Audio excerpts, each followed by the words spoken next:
suspendu entre ciel et terre, et glisse silencieusement au-dessus de la ville. C'est le téléphérique, un moyen de transport d'un autre genre. Bien plus, c'est une invitation à découvrir la ville d'Agadir autrement. Au départ, les cabines accueillent un public varié. Touristes émerveillés, habitants curieux, familles en quête d'émotion. Tous s'embarquent pour 6 à 10 minutes hors de l'ordinaire.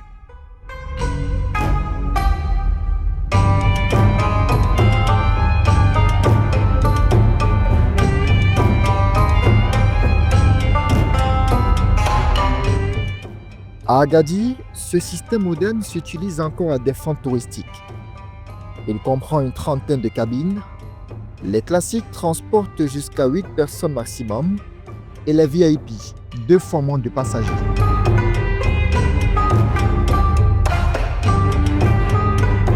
D'ici, Agadir se révèle dans toute sa splendeur.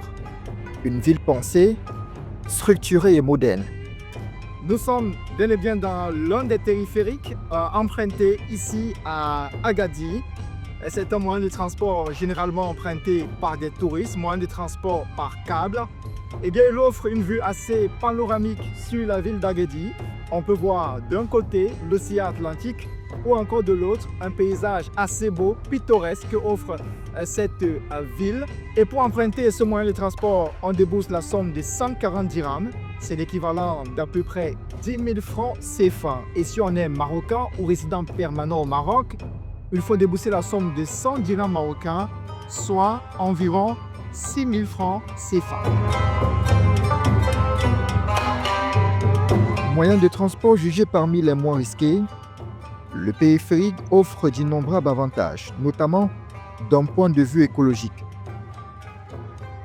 Pas de moteur, pas de fumée et donc pas de pollution.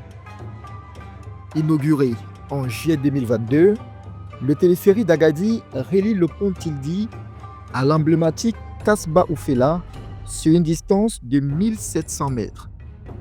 Un projet novateur qui s'inscrit dans le cadre du plan de développement urbain de la ville visant à dynamiser le tourisme et à valoriser le patrimoine historique.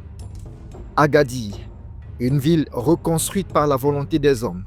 Depuis le séisme de 1960, elle n'a cessé de se réinventer, traçant les lignes d'une modernité assumée sans jamais renier son histoire.